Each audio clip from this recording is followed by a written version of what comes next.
$8,000 every 6 months. You thought there was no chance he's taking it. He said yes. Anybody in sales has had this situation. Whatever they were selling, they thought there was no chance, and the person said yes. Right? Like, we never know. No, you don't. I mean, you cannot ever put yourself, you can't spend somebody else's money. I mean, I've done it. My team members have tried to do it. And it's the one thing that I try to beat out of everybody is that you have no clue what they're dealing with on the other side of the phone. The biggest problem I've seen with salespeople, and this is why I think it's hard to teach life insurance sales, because people put their own perception, their own buying subjectivity on the sale. Well, this is expensive. I know it's a lot of money, blah, blah, blah. It's like, not to Donald Trump. Like, not to certain people.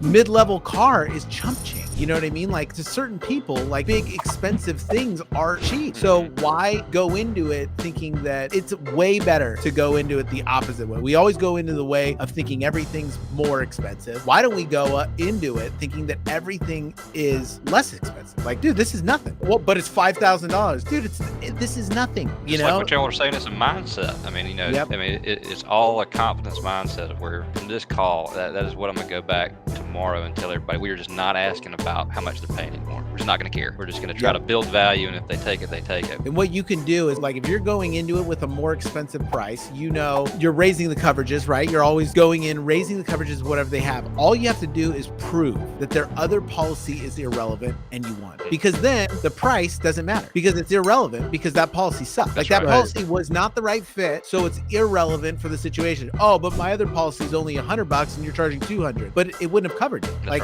you already told me that policy is irrelevant. Of course it's only $100. It sucks.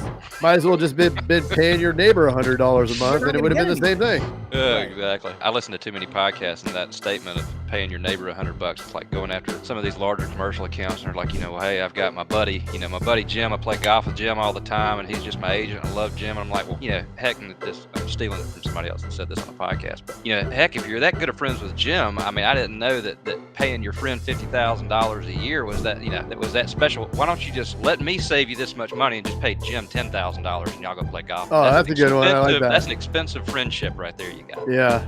Love it. I love the sales conversation. It's so much fun because it really is a mental game with yourself. Like, for the salesperson, it's the mental game is with themselves. It's not with the other person. No, I agree. Because the other person's either going to buy or not based on whatever data that they have, right? Mm-hmm. So it's literally how much can that person stand to hear no, and how much confidence will they have that they can get it, and how consistent are they going to be to go through enough people to get to the yes and be confident along the way. Well, I told everybody today, because there were 3 of us in the office today, and I was like, I got off the phone, I had this lady on the phone telling me that she didn't have time. And so I was like, okay, well, I totally understand that you don't have any time. She was like, call me back at 1. I was like, I want to make sure I've got all the information that I need so that at 1 o'clock we can go real quick. And so I go back and ask her some more questions. She's like, sir, you're not listening to me. I've got to go. And I'm like, yes, ma'am, I totally understand. And I keep going. And then she goes, I've had enough. And she hangs up on me. And I throw my hands up and I said, I won. And they were like, what did you do? And I was like, somebody hung up on me. I did not stop until they hung up on me. It's so great. The best lesson that they could have learned. Yeah, you turned a no into an opportunity to teach the entire team how to do it. Yeah, at least I got enough information so that I can actually do a quote. Love it. So, Jamie, in your opinion, what is the #1 recommendation that you have for any agent to make the biggest impact in their agency moving forward? Yeah, I really think, not to say too much about me as far as systems and processes, but I feel like to make the biggest impact, everyone has to know their role. And so, just things as cheesy as, let's say having a script. I mean, the way to make the biggest impact is for processes to be written out, systems to be in place, and everyone knows their roles and their responsibilities. And that way, one, you never have to get on to anybody. You're not getting on to them. They're just failing to follow the systems and processes. And they're either buying into those or they're not. And so, I think that's probably the way to have the biggest impact to the agency. All right. Well, thank you. And we'll see you next Wednesday. All right, gentlemen, y'all have a good rest of your day. All right, you too, Jamie. Thank you. See ya. So thank you. If you like this at all, even a little bit, please press that like button. You can comment, you can subscribe. Ooh, we would really appreciate that. All right, that's it. I'm out.